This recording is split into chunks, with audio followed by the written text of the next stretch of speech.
Students, Assalamu alaikum. Hope you are doing well at your home.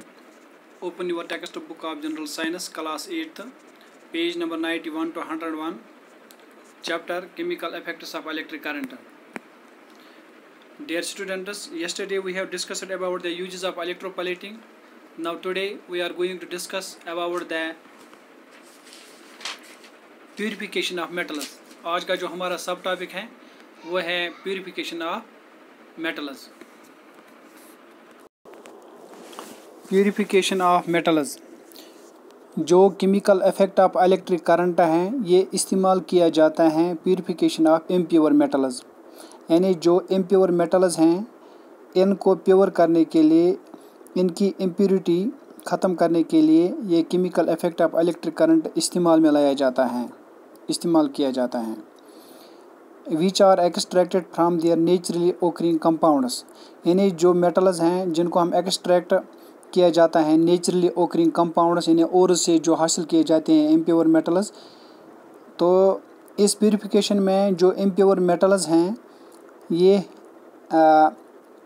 यहाँ पे इस्तेमाल किया जाता है electric chemical effect of electric current, जिसको इलेक्ट्रोलिसिस भी कहते हैं. यहाँ पे पॉइंट नंबर 1, एक thick rod of impure metal जो हैं वो बनाया जाता है बतौर पॉजिटिव इलेक्ट्रोड, यानी इसको काम करना है एज पॉजिटिव इलेक्ट्रोड या एनोड जिसको कहते हैं. इसको कनेक्ट किया जाता है positive terminal of the battery के साथ, यानी thick rod of impure metal जो हैं जो पॉजिटिव इलेक्ट्रोड या एनोड जिसको हम कहते हैं इसको कनेक्ट किया जाता है positive terminal of the battery. और नंबर 2, एक thin strip of pure metal, एक थिन स्ट्रिप प्योर मेटल की ली जाती हैं जिसको नेगेटिव इलेक्ट्रोड या जिसको कैथोड कहते हैं वो कनेक्ट किया जाता है negative terminal of the battery के साथ. और water soluble salt of the metal जो हैं is to be purified is taken as electrode. जब वहाँ पे इलेक्ट्रिक करंट पास की जाते हैं जो मेटल हैं वो डिज़ोल्व होता है from the impure anode. Impure anode से ये जो मेटल डिज़ोल्व होता है और चला जाता है इस इलेक्ट्रोलाइट सॉल्यूशन में. जो metal present in dissolved form होता है इलेक्ट्रोलाइट वो gets deposited on the cathode in the pure form. जो इम्प्योरिटीज़ होती हैं इसमें वो इसी में रह जाती हैं, इस इलेक्ट्रोलाइट सॉल्यूशन में रहती हैं.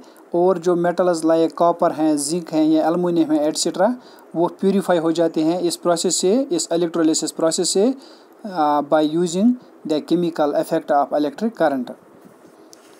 तो यहाँ पे प्रोडक्शन ऑफ मेटल्स जो हैं chemical effect of electric current इस्तेमाल किया जाता है इस production of extraction of certain metals from their naturally occurring compound जिनको ओरस बोलते हैं. एक्चुअली जो केमिकली जो रिएक्टिव मेटल्स होते हैं प्रोड्यूस्ड बाय दिस मेथड, मिसाल के तौर पर जो रिएक्टिव मेटल्स होते हैं जैसा कि सोडियम है, एल्युमिनियम है या मैग्नीशियम है एट्सेट्रा, ये प्रोड्यूस किए जाते हैं, उनमें पास की जाते हैं इलेक्ट्रिक करंट या इलेक्ट्रिसिटी इनके कंपाउंड्स थ्रू इन मोल्टन स्टेट, यानी वो मोल्टन स्टेट में होनी चाहिए या मेल्टेड स्टेट जिसको कहते हैं, इसमें से इलेक्ट्रिक करंट पास की जाते हैं. जो सोडियम मेटल जो हैं वो प्रोड्यूस किया जाता है इस इलेक्ट्रोलिसिस प्रोसेस से मोल्टन सोडियम क्लोराइड, जबकि जो एल्युमिनियम मेटल हैं वो प्रोड्यूस किया जाता है इलेक्ट्रोलिसिस से ऑफ मोल्टन एल्युमिनियम ऑक्साइड. इन सब केसेस में जो मेटल हैं वो प्रोड्यूस किया जाता है at the negatively charged electrode और कैथोड, क्योंकि जो positively charged ions of metals हैं वो प्रेजेंट होते हैं इस मोल्टन कंपाउंड्स में जो अट्रैक्ट किया जाता है इस नेगेटिवली चार्जड या अपोजिट चार्जड से या जिसको इलेक्ट्रोड कहते हैं. इस chemical effect of electric current जिसको इलेक्ट्रोलिसिस कहते हैं ये इस्तेमाल किया जाता है production of various chemical compounds. मिसाल के तौर पर सोडियम हाइड्रोक्साइड हैं जिसको कास्टिक सोडा कहते हैं, या ये प्रोड्यूस किया जाता है इस इलेक्ट्रोलिसिस प्रोसेस से ऑफ एन एक्वस सॉल्यूशन यानी water solution of sodium chloride.